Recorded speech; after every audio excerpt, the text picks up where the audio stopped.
Señoras y señores, muy buenas noches y bienvenidos a una nueva edición de su programa dominical Tierra Adentro, como todos los domingos, recuerden, en doble horario estelar, de las 7 de la noche y las 9 de la noche, por supuesto, a través de esta su casa noticiosa ATV+.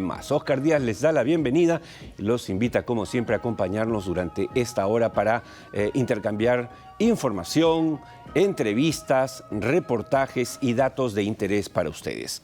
Sí es cierto que esta semana hay mucha discusión sobre si la presidenta Dina Boluarte tuvo o no cita concertada con Biden, si debió sentarse con él, si fingió la foto, si usó un Photoshop. Bueno, sí, es un tema que se puede discutir, pero toda la semana, ¿no? Nosotros en este programa por lo menos no nos distraemos en la anécdota. Vamos a hablar de cosas importantes, la informalidad en la producción de oro, que ha cobrado una importancia inusitada y que tiene un impacto sobre la economía nacional, el futuro inmediato de la energía eléctrica, del petróleo, del gas, todo lo cual nos afecta diariamente, porque no hay persona que se mueva en Lima o en cualquier parte del Perú sin combustible, que no prenda, no encienda una radio, un televisor, que no encienda una cafetera, que no suba un auto. No existe eso, no hay esa posibilidad. Entonces acá vamos a hablar de eso hoy y siempre lo hacemos en el programa, tratando de dar un mensaje positivo en un país que necesita encontrar un rumbo. Bien, empecemos con lo primero. Cuando está en plena discusión, esto previo al primer invitado de esta noche, cuando estamos en plena discusión, extender por quinta vez la vigencia del registro integral de formalización minera conocida por REINFO, lo cual tiene gran oposición, por cierto, del sector minero sobre todo, que para muchos además este REINFO se ha convertido en una herramienta para encubrir la ilegalidad. Vamos a conversar con el gerente general de una empresa que ha logrado tener éxito ¿en qué? En la formalización y estandarización de la producción y comercialización de oro. Inca One Gold Corp es una empresa canadiense dedicada principalmente a la compra y procesamiento de mineral aurífero para la producción de barras doré exportadas a refinerías calificadas. Las acciones de Inca One se negocian en el segmento de capital de riesgo de la Bolsa de Valores de Toronto bajo el código INCA. Y cierro aquí. Para el desarrollo de sus proyectos, Inca One opera actualmente dos plantas de procesamiento de mineral aurífero ubicadas en la región de Arequipa, que cuentan, por supuesto, con las correspondientes autorizaciones de inicio y reinicio de actividades. Por lo tanto, vamos a hablar acá con uno de los protagonistas de la lucha contra la ilegalidad, sino a favor de la formalización de la minería aurífera. Nuestro primer invitado, el invitado central de hoy, llega gracias a Viceversa Consulting y sus asuntos sociales.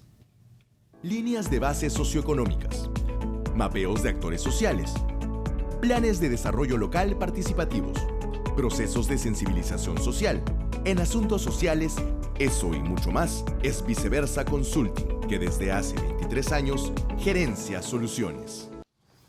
Bien, y nuestro primer invitado se llama Iván Salas. Iván Salas es el gerente general de Inca One Gold Corp. Bienvenido, Iván, un gusto tenerte hoy por primera vez en los estudios de Tierra Adentro. Gracias, Oscar. Buenas noches con todos. Buenas noches a toda la audiencia de tu programa y en general de nuestro país, del Perú.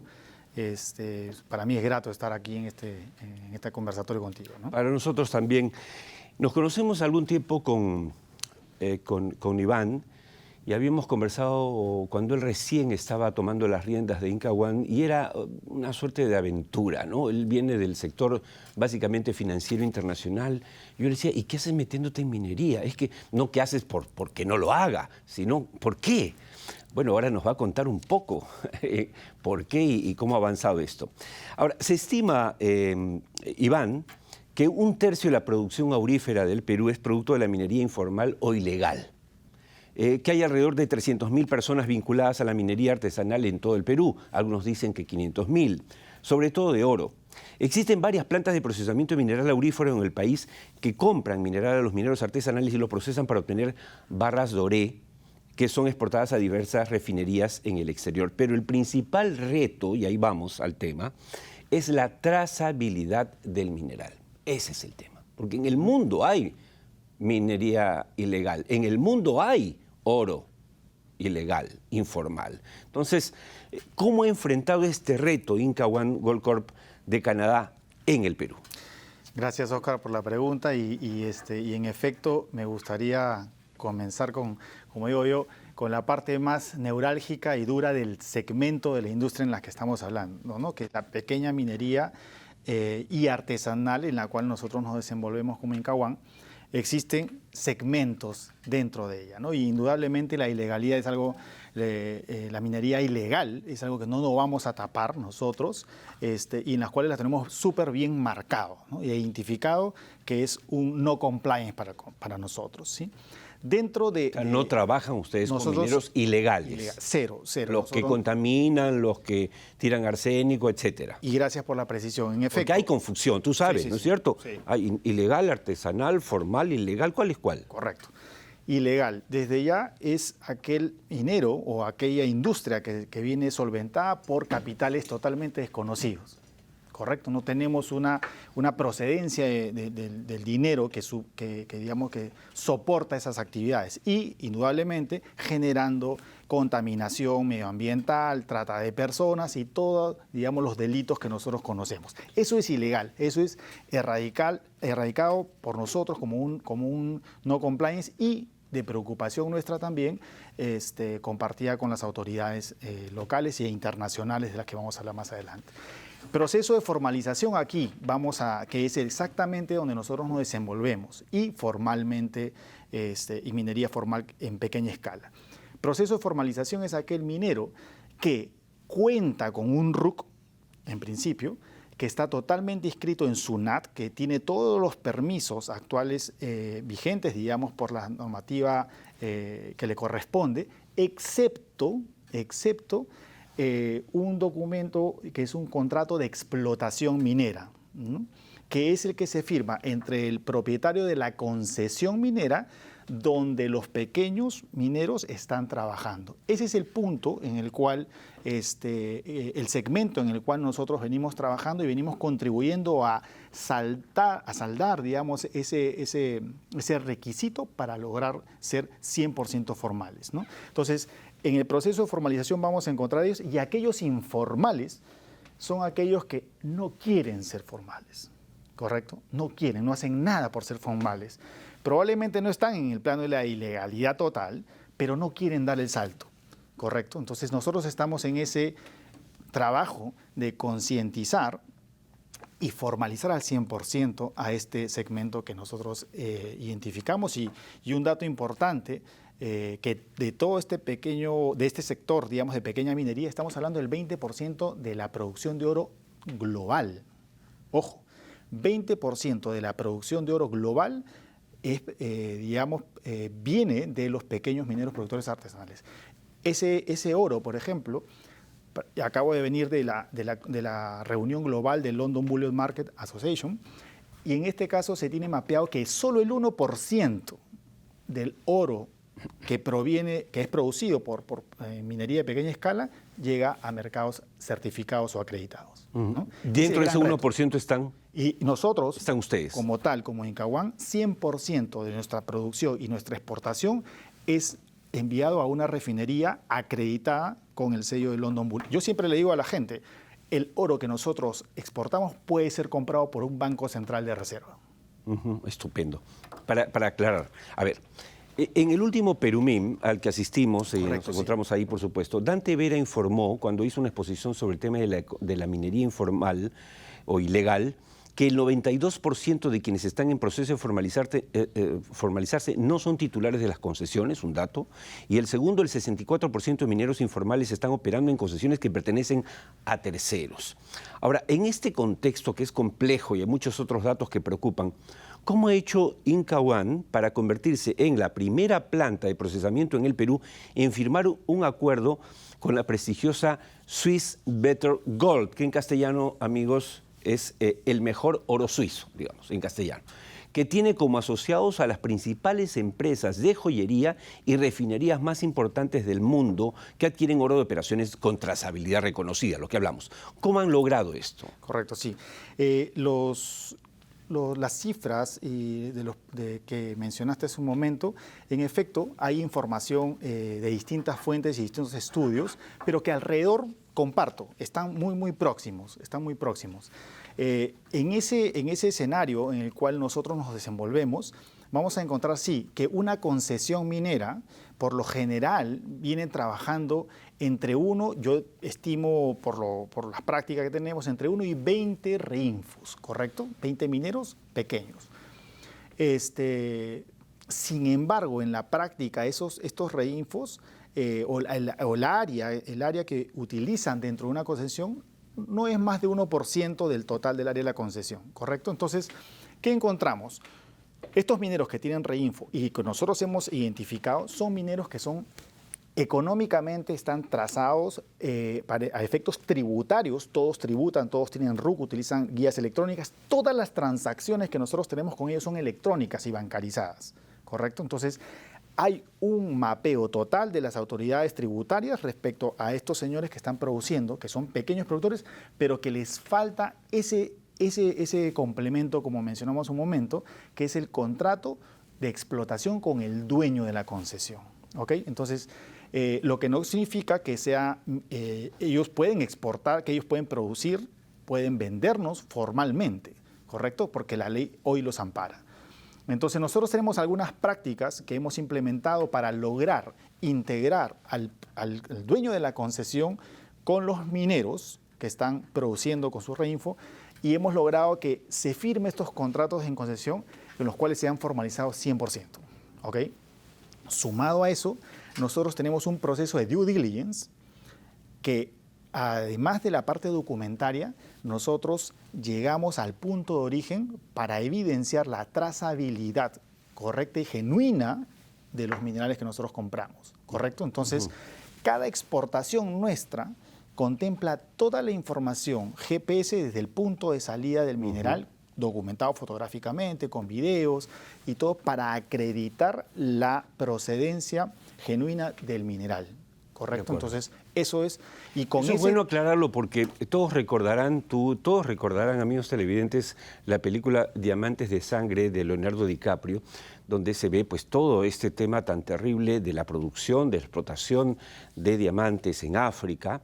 Y claro, ese es digamos, el símil de la minería aurífera ilegal peruana, ¿no es cierto? Donde hay trata de personas, ¿no es cierto? Explotación infantil, todo. Y todos los males, por supuesto. Es el lejano oeste. Con esos ustedes no están, eso está claro, y por eso los hemos invitado. No invitaríamos a gente que promueva, obviamente, la minería ilegal, ni mucho menos. O sea que era bueno empezar por ahí. Ahora, la minería ilegal produce 1/3 del oro del Perú. Hablabas del global, pero es 1/3 en el Perú, según los cálculos. O sea que movería alrededor de 2.500 millones de dólares, generando una pérdida aproximada de 2.5 del PBI. O sea, estamos hablando de cosas serias. Sí. Es un tema que, en buena cuenta, que no podemos ignorar. Correcto. No podemos echar debajo de la alfombra. Dicho esto, ¿es posible replicar la experiencia exitosa de Inca One, digamos, para regularizar la producción y comercialización de la minería artesanal que realmente quiere formalizarse? Sí. Porque has hecho muy bien la diferencia. La informal que quiere formalizarse, con la que están ustedes y con la que se garantiza que haya trazabilidad. La informal que dice mejor no me formalizo y que está usando el reinfo como un pase, y los ilegales que son delincuentes totales. ¿Cómo es esto? ¿Cómo es que se puede o no replicar esta experiencia? Es totalmente replicable. Yo desde acá invito, digamos, nosotros como Inca One hemos sido, digamos, elegidos y hemos acreditado hoy con Swiss Better Gold, y adicionalmente hemos recibido la acreditación de Planet Gold, que es de las Naciones Unidas, ¿correcto? Planet Gold también es una certificación que lo que busca en efecto es, además de la trazabilidad, las prácticas limpias, 0 mercurio, 100% cumplimiento de la OCDE y del Acuerdo de Minamata, ¿correcto? Entonces, así como nosotros, como Inca One, hoy hemos sido un open book, un libro abierto, digamos, a toda nuestra compañía con todas las instituciones. Yo creo que muchas de las empresas que actualmente están en la industria pueden practicar, pueden, digamos, ingresar a la misma liga a la que yo la denomino, hay que llevar a esta industria a las grandes ligas. ¿Y cómo? Buscando acreditación, buscando formalizar a los mineros, buscando dentro del duro segmento que es la práctica legal. Si nosotros lo hacemos, yo conozco muchas compañías en el Perú, muchas empresas con mayores, digamos, ingresos económicos mucho más fuertes, mucho más experiencia en la industria. Estoy seguro que podemos replicarlo para bastantes segmentos, digamos, gran porcentaje de la industria, ¿no? Entonces, yo creería que escalable es. Por eso, estas instituciones que están, digamos, que han acreditado con nosotros, nos han tomado como un piloto. Si funciona con Incawan, vamos a poder replicar este modelo con otras compañías en Perú. Y hablando de eso, Planet Gold es una iniciativa global financiada por el Fondo Mundial para el Medio Ambiente y liderada por el Programa de las Naciones Unidas para el Medio Ambiente, que busca básicamente garantizar que los mineros artesanales, amigos de Tierra Adentro, y a pequeña escala, produzcan oro que cumpla con las normas ambientales y sociales en el mundo. ¿En qué consiste y cuál es la importancia de la alianza estratégica que ha establecido Incawan con Planet Gold? Sí, importante punto para nosotros. Hoy nos convertimos en la primera planta de procesamiento también acreditada en Perú por Planet Gold.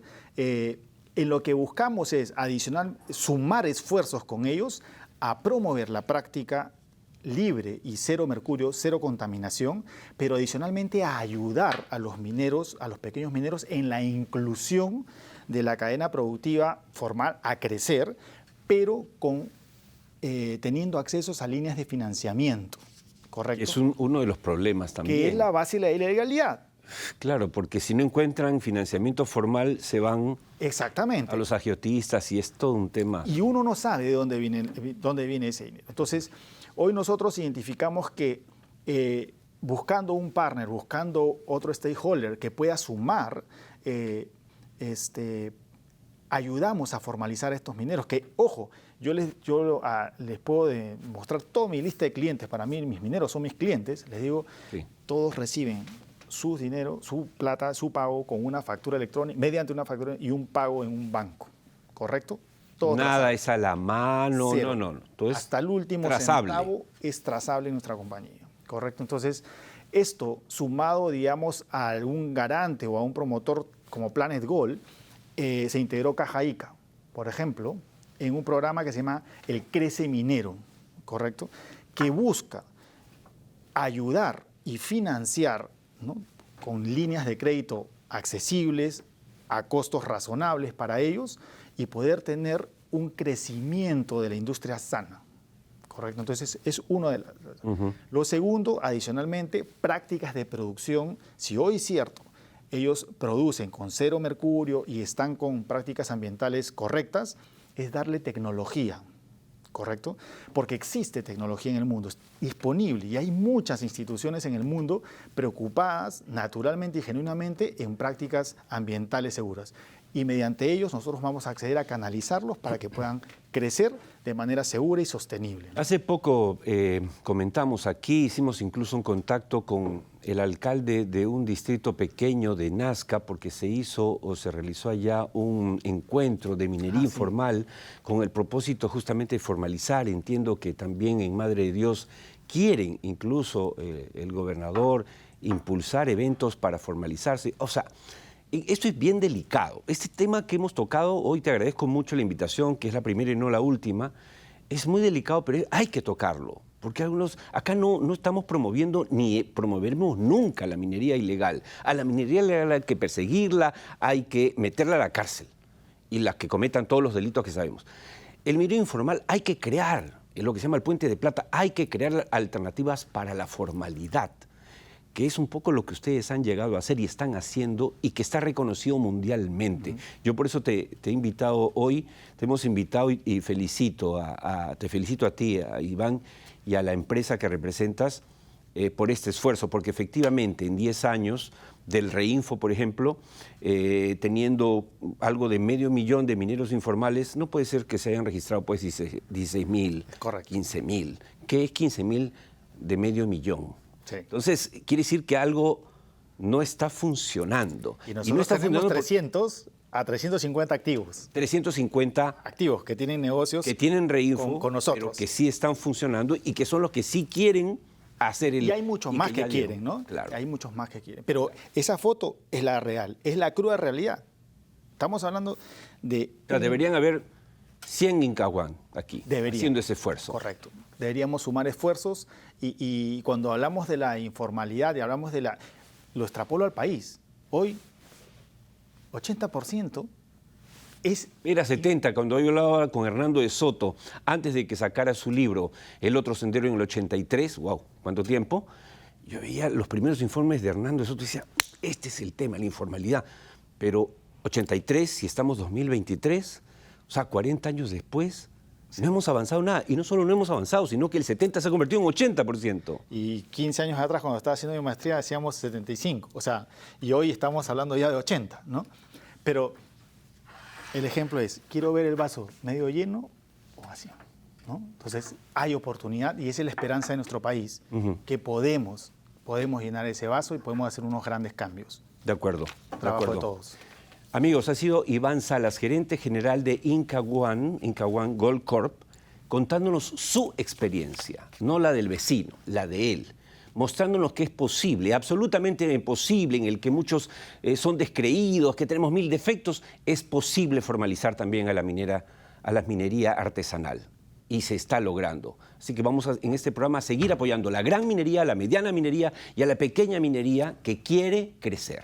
Muchas gracias, señor. Gracias, Oscar. Hasta cualquier momento. Gracias. Quédate conmigo, nos vamos a la pausa y regresamos con mucho más. Si usted se sube a un microbús, a un taxi, a un bus, a un ómnibus, a alguna provincia, si ya toma un ticket de avión, si tiene un celular, bueno, tiene que ver el siguiente bloque del programa porque vamos a hablar de eso, de cómo es que se sostiene la vida diaria en el Perú y en el mundo y cómo es posible hacerlo o no con petróleo y gas. Volvemos.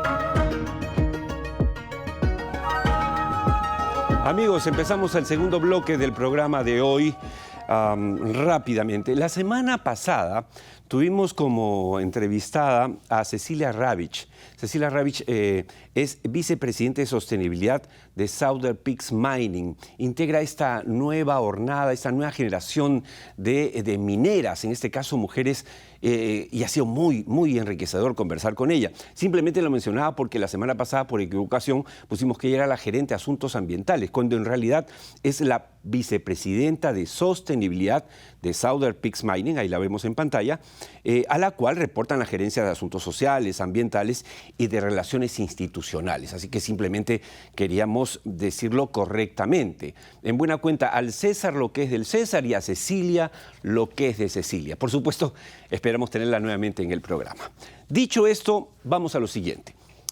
¿Por qué, escuchen, por qué el petróleo y el gas son tan importantes para nuestras vidas y para el país? Vean este breve video hecho con inteligencia artificial por la Cámara Colombiana de Bienes y Servicios de Petróleo, Gas y Energía, Campetrol, para entenderlo. Es muy breve. Soy Camilla, una inteligencia artificial con acceso a vastas cantidades de información.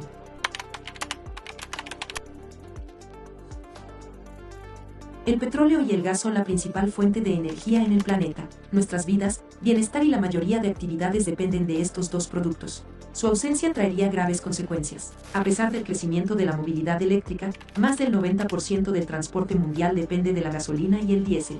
Sin ellos, aviones y barcos no funcionarían. El transporte de personas y mercancías se basa en los hidrocarburos. Los hogares requieren del gas natural para calefacción y cocción de alimentos. La generación de electricidad también depende en parte del petróleo y el gas. Algunos lugares del mundo se oscurecerían sin esos energéticos. La agricultura requiere fertilizantes y otros insumos, la mayoría de ellos derivados del petróleo y el gas. Sin ellos, habría dificultades para recolectar y distribuir alimentos y aumentaría la deforestación por el uso de tierra para otras fuentes. La economía mundial se apalanca hoy en el petróleo y del gas para su progreso. La producción de insumos para la construcción, como cemento y aluminio, también estarían en riesgo sin petróleo y gas, así como el comercio mundial y la estabilidad económica de decenas de países.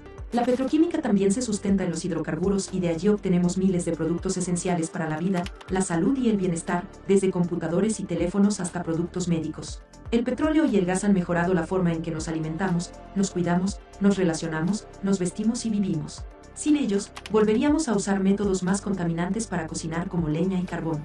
Expertos mundiales y diversas fuentes confiables concluyen que los hidrocarburos serán vitales por varias décadas más para nuestras vidas, inclusive luego de 2050. La transición energética que hoy vive el mundo requiere de la convivencia de las nuevas energías con el petróleo y el gas que hoy nos mejoran la vida. Este es un video preparado por Campetrol, la Cámara Colombiana de Bienes y Servicios de Petróleo, Gas y Energía, que han tenido la amabilidad de autorizarnos emitir, y es muy gráfico. En 2 minutos y pico apenas nos dicen exactamente lo que queríamos saber, y efectivamente para cambiar, digamos, la matriz energética, el petróleo y el gas son fundamentales. Esto no lo dicen los petroleros, lo dice todo el mundo. Bueno, vamos a la siguiente entrevista, la entrevista central. Déjenme decirle lo siguiente. El exministro de Energía y Minas, Eleodoro Mayorga, ha publicado esta semana un interesante artículo que, entre otras cosas, dice lo siguiente. Escuchen. Hace un buen tiempo que tanto desde la academia como desde el empresariado y la sociedad civil reclamamos sin suerte que el gobierno, a través del Ministerio de Energía y Minas, prepare e implemente un plan estratégico de mediano y largo plazo para el sector energía. Es claro, dice Mayorga, que nuestro país dispone de ingentes recursos mineros y energéticos, como el petróleo y el gas, que nos permitirían encarar con éxito la transición energética. Lamentablemente, hasta hoy no disponemos aún de dicho plan y la inacción ha comenzado a pasarnos factura. De eso y más hablaremos de inmediato con nuestro invitado, el exministro de Energía y Minas, Eleodoro Mayorga, que llega gracias a Lavalier.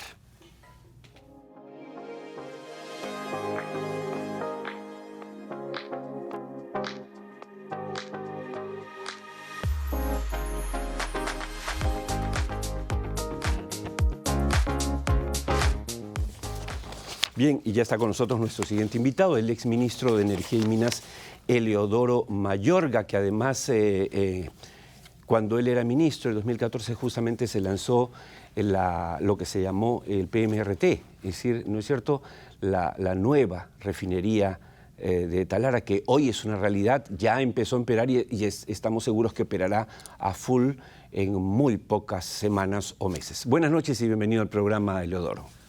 Muchas gracias, Oscar. Siempre un gusto estar aquí en el programa Tierra Adentro.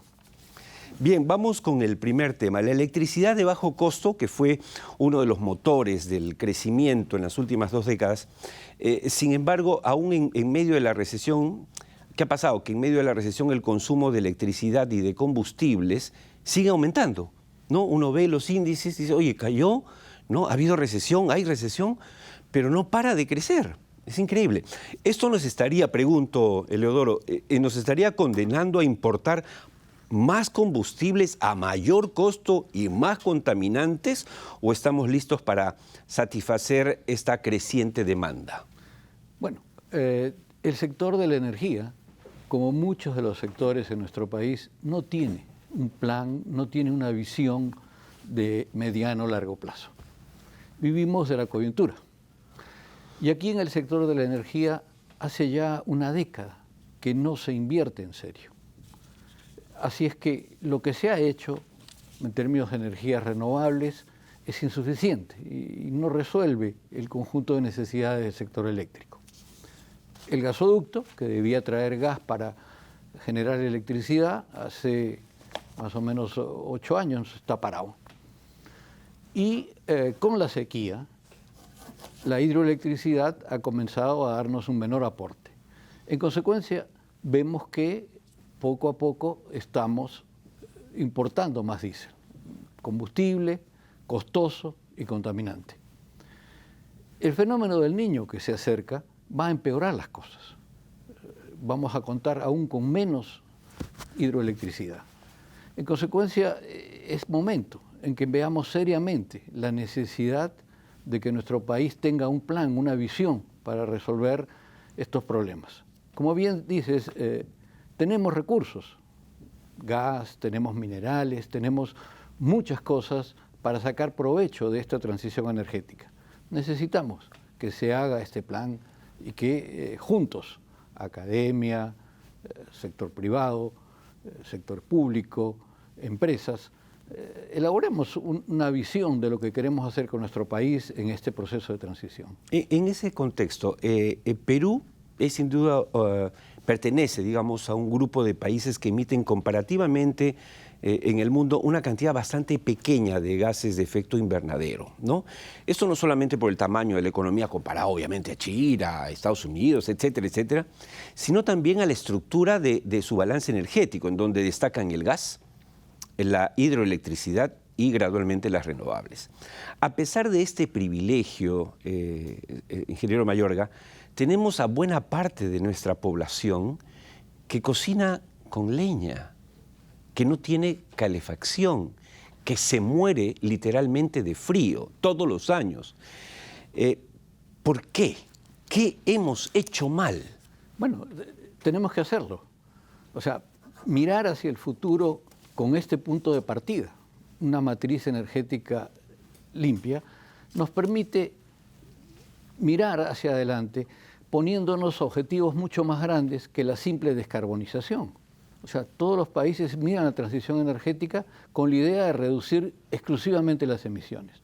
Nosotros tenemos que avanzar en la ruta de la descarbonización, pero tenemos que responder a estos retos sociales, a estos retos económicos, que son pesados en nuestro contexto. Si nosotros vemos el sector doméstico, ¿no?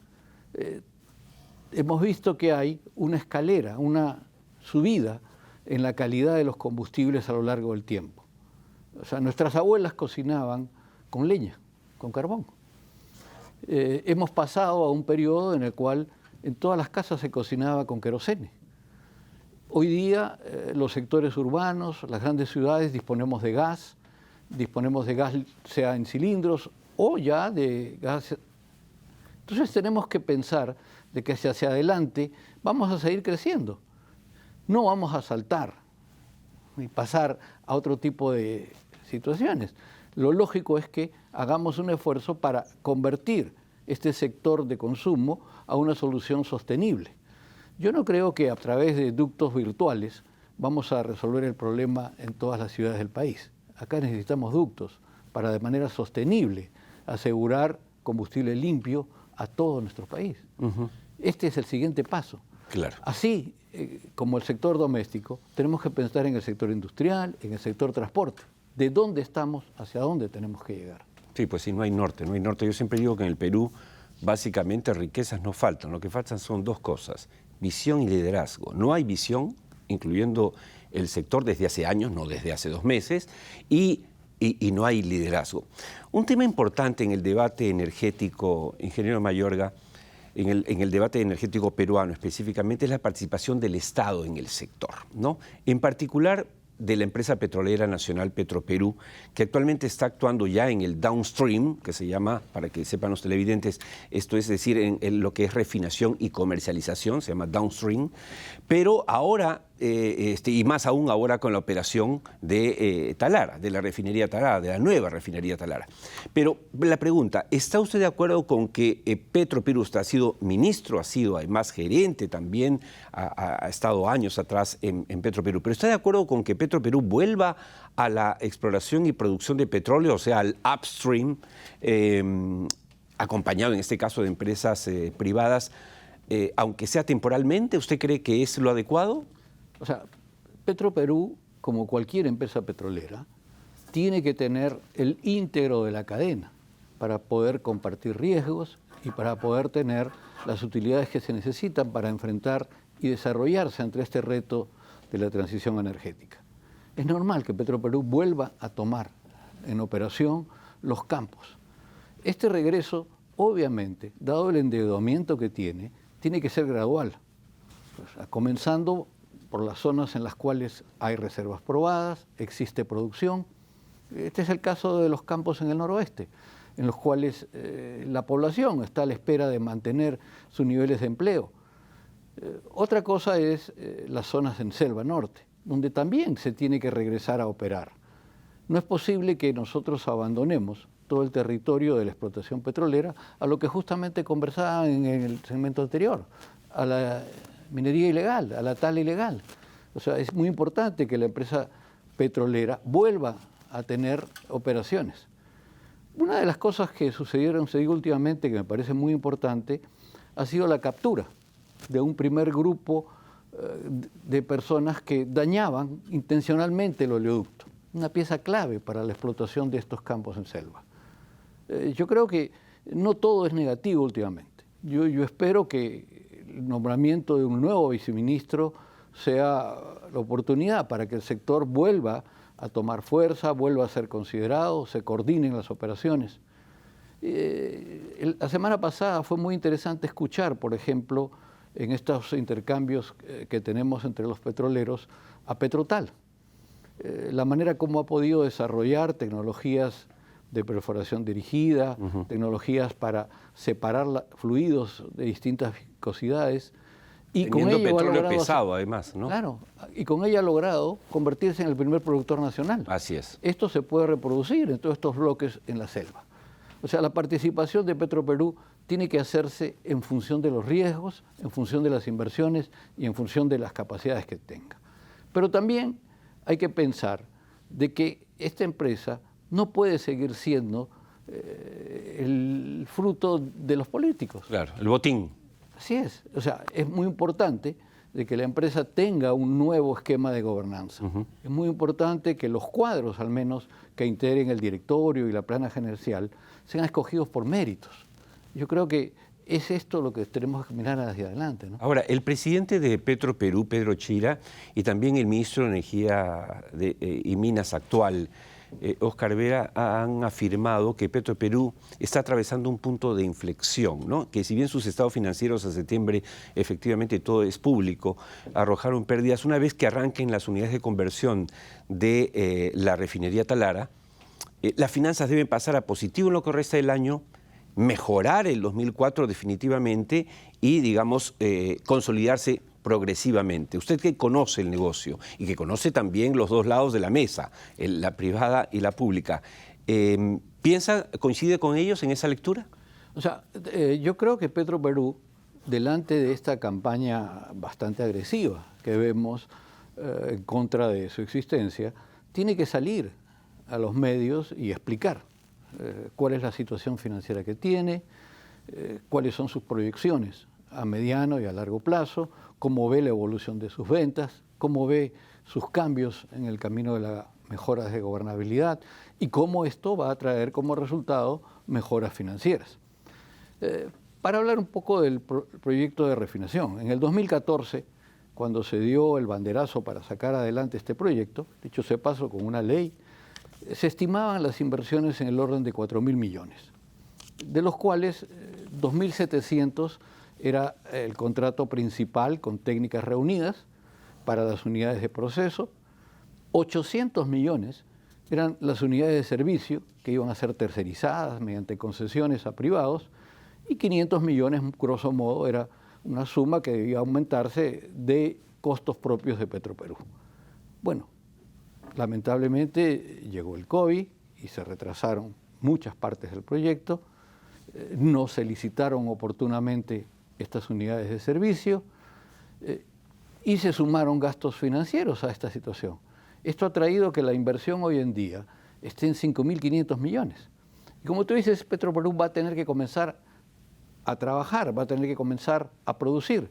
De las sumas de petróleo que manejaba, ahora va a manejar casi 100.000 barriles por día. Entonces tiene que hacer stocks para poder operar en estas condiciones. Es por ello que la puesta en operación a full capacidad de la refinería marca un punto de inflexión. O sea, el repago de toda esta situación es pesado y va a tener que hacerse con todo el cuidado. Si uno mira, digamos, las posibilidades que Petroperú tiene, siempre es posible privatizar una parte, vender acciones, siempre es posible pasar a terceros estas unidades de servicios en la refinería. Yo creo que es una manera de blindar a una empresa estatal el dar una participación a privados, una pequeña participación que asegure que el manejo va a tener que ser meritocrático, tecnocrático, como debe ser en cualquier empresa petrolera. Si uno mira cuál es el interés de la refinación, es que efectivamente la refinación en nuestro país es algo que puede pagar las inversiones que se han incurrido. Yo creo que es una pregunta que hay que hacernos claramente, que convendría que el mismo Petroperú explique. Si uno mira lo que cuesta el crudo importado y uno mira lo que cuestan los productos importados, hay una diferencia. Este es un margen de refinación bruto, de casi 30 a 40 dólares el barril. Si nosotros reducimos los costos operativos de esto, este margen podrá ser 20 dólares o algo más. Por barril. Por barril. Eso lo multiplicamos. Lo multiplicamos por los 95.000 que tenemos y los multiplicamos por los años. Yo creo que antes de 10 años, grosso modo, la empresa va a poder salir de esta situación de deuda. Las estimaciones de los ingresos que tiene Petroperú oscilan entre 450 a 600 millones operando las refinerías en full. Es de esperar que Petroperú prepare sus cuadros, prepare su gente para cumplir con este reto. Antes que nos gane el tiempo, mientras parece empezar efectivamente a reactivarse el sector hidrocarburos con la firma que estamos viendo semana a semana de contratos upstream con empresas privadas nacionales y extranjeras que está impulsando de manera dinámica Perú Petro con Isabel Tafur a la cabeza, pasemos al tema del gas. En un par de minutos, díganos por favor, ¿cuál es la situación del gas y la producción de gas y la masificación del gas en el Perú? Oscar, igual, en el gas tampoco se ha invertido. Hace más de una década, fuera de los esfuerzos de masificación que se han hecho a través de los bonos gas y del programa FICE, no se han hecho ninguna inversión en exploración-producción, en nuevas plantas y en ductos. Entonces estamos con recursos, todo el mundo tiene idea de que las reservas de camisea son importantes, pero no estamos aumentando la producción. Lo necesitamos para generar electricidad. Sí, el gas es la fuente de energía más fácil para producir electricidad hoy en día, electricidad de bajo costo, pero el gas cumple misiones mucho más importantes. Si nosotros queremos desarrollar industrialmente el sur del país, si nosotros queremos producir fertilizantes, si nosotros queremos relanzar la exploración y aprovechar el resto de reservas de nuestro país, tenemos necesariamente que hacer unos ductos adicionales. Yo creo que es muy importante que el gobierno, en consecuencia, vea de una manera constructiva la elaboración de un plan que conjugue el desarrollo del gas con el desarrollo de las renovables en el mediano y largo plazo. Yo creo que por ahí camina el futuro energético de nuestro país. De acuerdo.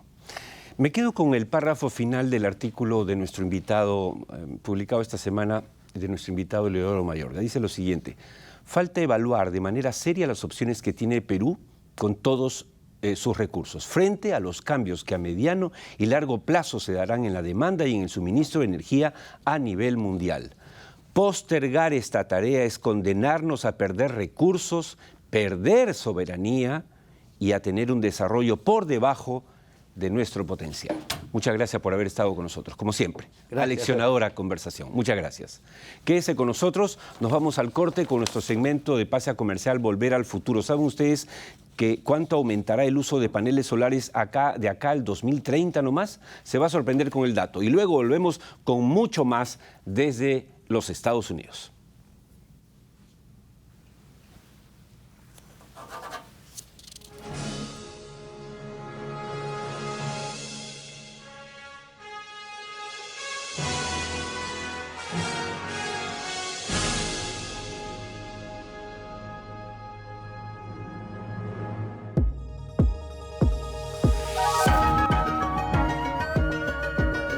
Ingresando al tercer y último bloque del programa de hoy, Muchos deben saber que el 3 de noviembre se cumplió otro año del fallecimiento de San Martín de Porres.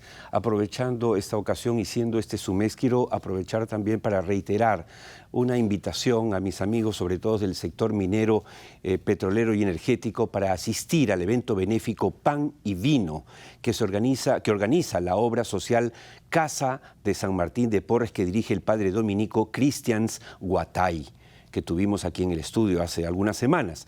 Esto se realizará en el bello claustro, lo podemos ver, del convento Santo Domingo el jueves, acá en 20 días, el jueves 23 de noviembre a las 8 de la noche. Solo es necesario hacer una contribución de 290 soles que les permitirá colaborar con esta importante obra social y, por supuesto, departir con amigos y colegas. Para colaborar pueden llamar al 01-213-1361 o depositar en la cuenta del BCP que aparece en el post de este evento benéfico en el que yo estaré participando, por supuesto, y los esperaré con mucho gusto.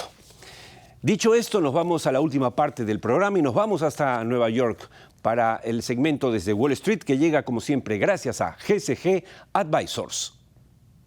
Estudios de impacto ambiental detallados y semidetallados, informes técnicos sustentatorios, modificaciones de EIA, monitoreos ambientales para minería, petróleo y energía. En medio ambiente, eso y mucho más es Viceversa Consulting, que desde hace 23 años gerencia soluciones. Bueno, no me molesto si ponen a Viceversa Consulting, que es el productor de este programa, y sus servicios de asuntos ambientales, no hay problema. El que se va a molestar es José González, porque yo anuncié GCG Advisor. Espero que no te molestes, José. Es un gran amigo, estoy bromeando. José, abre tu micro, por favor, no lo estoy escuchando. Está abierto, 1, 2, 3, 4, 5, 6. Bien. José, vale. Desde hace 2 semanas hay multitudinarias manifestaciones protestando por el acuerdo ley firmado por el gobierno panameño con la empresa canadiense First Quantum. A pesar de que Minera Panamá, que es de esta empresa, representa 8.000 empleos directos y 40.000 indirectos, pero sobre todo contribuye con nada menos que el 4% del PBI panameño. O sea, es un peso grande en la economía panameña. Lamentablemente, el gobierno de Laurentino Cortizo ha propuesto hace poco un referéndum para zanjar el tema, abriendo una puerta muy peligrosa, creo yo, para el futuro de Panamá. Este es un país, Panamá, amigos, que conoce José González muy bien, porque ha trabajado varios años allí manejando temas financieros. Así que te hago la pregunta, ¿qué puede pasar, José, con la economía panameña? No hablo de la naciente minería panameña, con la economía panameña, si este o el siguiente gobierno desconoce la firma del contrato ley con First Quantum. Este es un contrato, Oscar, que se ha ido complicando. El proyecto empieza en 1991 y el contrato inicial se firma en 1996. Este contrato fue declarado inconstitucional en el 2008, una suerte de semisuspensión de las operaciones que llevaron a una paralización de la mina corta por parte de First Quantum, y se firmó un nuevo contrato en el 2022, y este contrato es el que acaba de ser aprobado hace unas 2-3 semanas por el Congreso y por el Ejecutivo.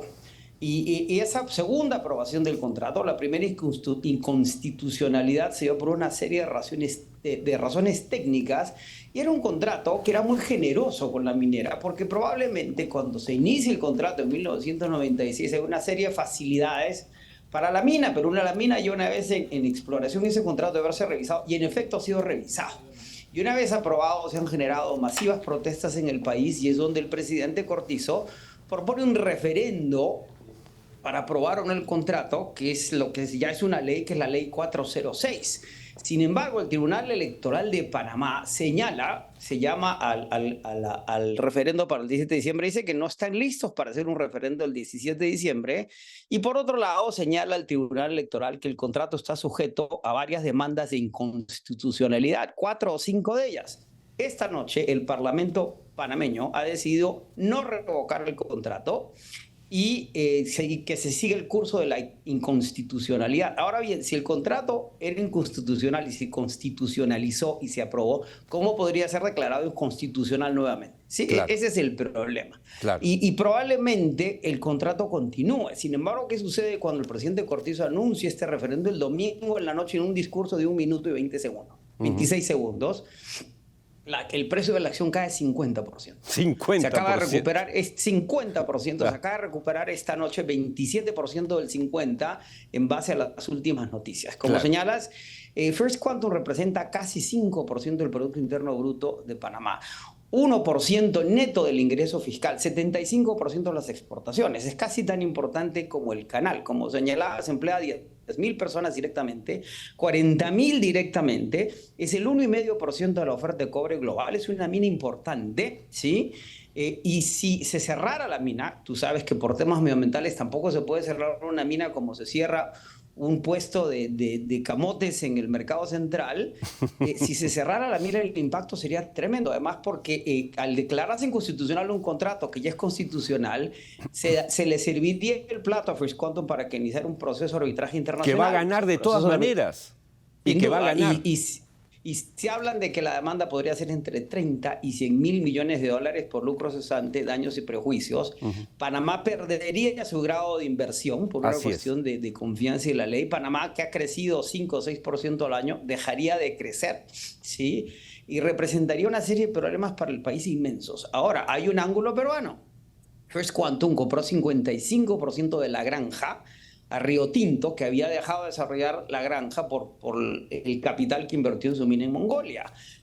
Y la inversión de First Quantum dependía, First Quantum es uno de los nuevos jugadores en el cobre mundial, del éxito y el desarrollo de la operación panameña. Si la operación panameña se traba, se enreda, la granja podría haber postergaciones. Es decir, esto es un impacto. Además, si recuerdas, en el PDAC de Toronto, en marzo de este año, se discutió el tema panameño cuando se habló de problemas geopolíticos. Decían, si Panamá, que es una economía dolarizada, que es muy amigable a la inversión extranjera, muy transparente con la inversión extranjera por el canal, genera este tipo de problemas, imagínense el resto del mundo. Es un caso importante, sintomático, y además que subraya lo que hemos dicho en el pasado.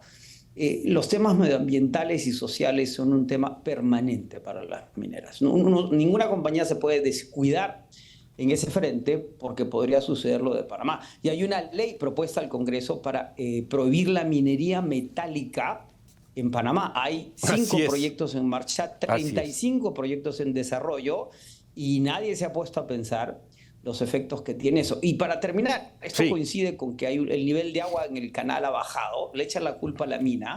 Nada indica que la mina haya violado sus principios medioambientales. Lo que sucede es con la ampliación del canal, se tenían que hacer ampliaciones en las fuentes de agua. El lago Gatún, que está en el medio de las esclusas, es un lago artificial que depende de la lluvia y del agua.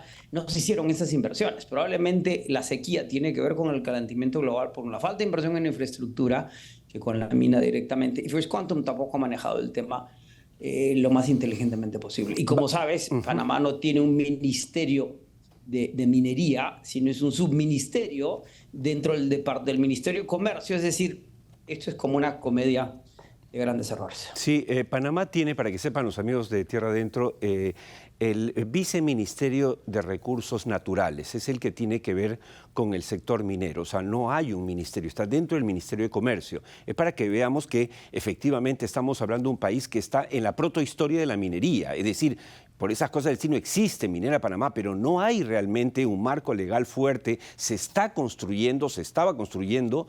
Tengo el honor de conocer personalmente a la viceministra de Recursos Naturales de Panamá. Es una profesional de primera, honesta, y que sabe del negocio y que está haciendo todos los esfuerzos, pero obviamente se necesita escalar y darle mayor peso al tema. Solo un dato final. José, ¿hay 104 bancos en Panamá hoy, más o menos? Correcto. Panamá es un centro financiero turístico. Panamá tiene 4 millones de habitantes. 104. Y el turismo es una actividad importante. Panamá tiene 4 millones de habitantes. Es un país muy pequeño, pero tiene 4 millones de visitantes al año. Claro, imagínense, te hacía este comentario para que solamente nuestros amigos de Tierra Adentro tengan contexto. Un país centro financiero de América, ¿no? Imagínense ustedes tumbándose ilegalmente un contrato. ¿Cuál sería el efecto? Devastador. Muchas gracias, nos ganó el tiempo, José. Hasta el próximo domingo. Muchas gracias. Encantado. Nos vamos despidiendo y nos despedimos con una frase de Henry Ford. ¿Qué dijo Henry Ford, este visionario, ¿no es cierto?, que inventó el automóvil o que lo llevó a escala industrial, efectivamente? El fracaso es una gran oportunidad para empezar otra vez con más inteligencia. Ese es el mensaje. O sea, fracasar no es el problema no es luchar, el problema es no levantarse. ¿Estamos en recesión? Sí. ¿Y cuándo el Perú ha sido Suiza? Yo siempre digo esto. ¿Cuándo hemos sido Suiza? Que yo no me he enterado. ¿Cuándo hemos sido Noruega? ¿Cuándo hemos sido Suecia? Nunca. Hemos tenido terrorismo, hemos tenido guerras, hemos tenido dictaduras militares, dictaduras civiles. Bueno, últimamente Castillo, que es como un hipo comparado a todo lo demás, ¿no es cierto? Como una roncha. Entonces, el Perú es grande. Vamos adelante con la reactivación minera, petrolera, gasífera. Vamos adelante con la inversión privada. Señor ministro de Economía, póngase mosca. No hay que descubrir la pólvora. Señora presidenta, no tiene que irse a Estados Unidos ni a Europa. El dinero está acá esperando. Simplemente hay una hilera de empresarios en el Perú que está esperando que les permitan invertir. Es de locos. Y con esto nos vamos. La próxima semana, ya saben, la hora, 7 de la noche, 9 de la noche, en esta su casa, ATV+, en este su programa Tierra Adentro. Oscar Díaz les agradece nuevamente su compañía y los invita para estar juntos el próximo domingo, si Dios quiere. Gracias.